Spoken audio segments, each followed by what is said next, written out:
Өнөөдөр бол эзэн Чингис хааны маань мэндэлсэн 863 жилийн тохиож байна.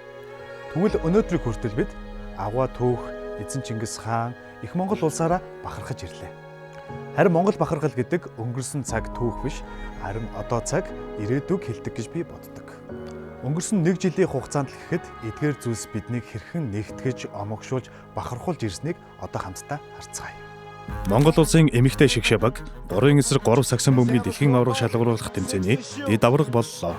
Өнгөрсөн 100 Монголын нэрийг дэлхийд зөөрайтуулсан нэг томоохон үйл явдал үүснэ нь эмэгтэй 3 эсрэг 3 сагсан бөмбөгийн дэлхийн аваргын тэмцээн. Бид эх орныхоо төв талбайд энэ тэмцээнийг зохион байгуулж мөнгөн медаль хүртсэн билээ.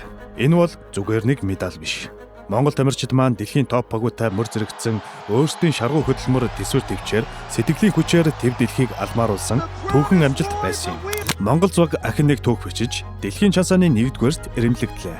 Монголын нэрийг захим спортын түүхэнд тодмогдсон нэгэн томоохон үйл явдал энэ онд тохиов. Саудын Арабын Эр Рияд хотноо зохиогдсон eSport World Cup 2025 дэлхийн цомд шилдэг 16 баг өрсөлдснөөс Монгол зуг төрүүлсэн билээ.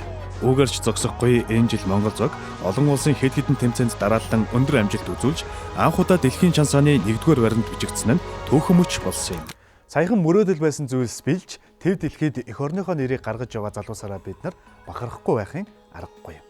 Залуусын санаачилсан огцрох амархан органик жагсаал 21 хоногийн дараа зорилгодоо хүрв. Сүүлийн жилүүдэд бидний дунд монголчууд жагсаж чаддаггүй, жагссан ч үр дүнгүй, ихэнхдээ хөлснийх, захиалагт гэх мэт итгэлгүй хандлага давмгаалсаар ирсэн. Тэгвэл өнгөрсөн хавар огцрох амархан 50 жагсаал Сүхбаатарын талбайд 21 хоногийн турш үргэлжилж өдөр бүр залуус ард иргэд дуу хоолойгоо хүргэж шийдэл ирж нэг зорилгын дор нэгдэж чадсан. Ингэснээр олон нийтийн санаа бодлыг хуурамч мэдээлэл зохиомол PR-аар удирддаг системийг ганхуулж улс төрчдөд ил тод байж ёс зүйн хариуцлага хүлээх ёстой гэдгийг сануулсан. Залуус улс төрийн оролцооны шин жижиг тогтоож тайван ухамсартайгаар хариуцлагатайгаар нэгдэж чадсан нь ардчилсан соёлын том дэвшил билээ. Япон улсын цог жовхлон эзэн хаан Нарухито, эрхэмдээд хатан Масако нар Монгол улсад төрийн айлчлал хийлээ. Айлчлалын хугацаанд Монголын түүх соёлтой танилцж, нутгийн иргэдтэй уулзаж, үндэсний их баяр наадмын нээлтэд оролцсон.